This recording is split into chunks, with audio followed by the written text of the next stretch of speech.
Hey, I'm Rob, welcome to Reframe.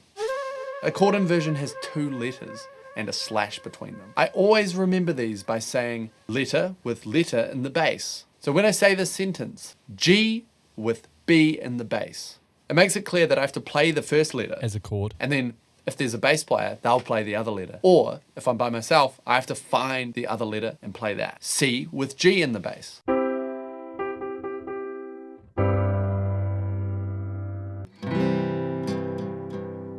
D minor with F in the bass.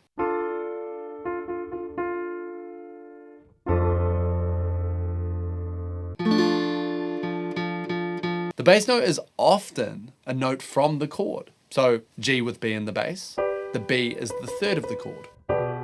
C with G in the bass, the G is the fifth of the chord.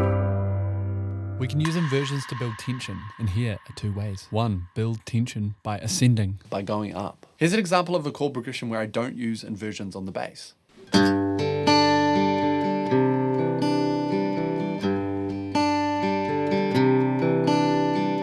Here's that same progression, but I'm going to use different bass notes that are in those chords to cause some building, to cause some tension.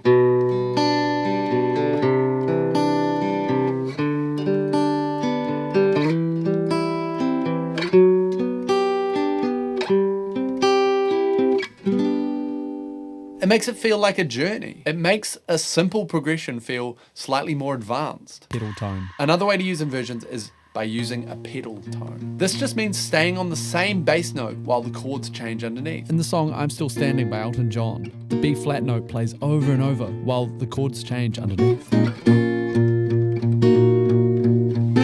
The first chord, the B flat minor, well, the B flat is in the bass. It's not an inversion. Then on the second chord, the E flat minor with B flat in the bass, the B flat is the fifth of the E flat minor chord.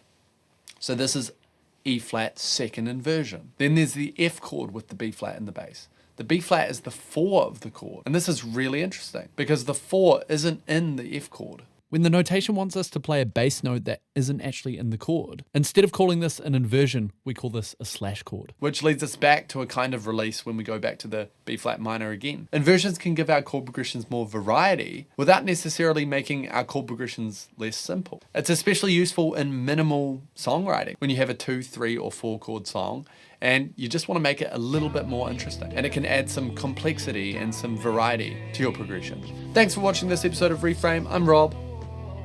Bye.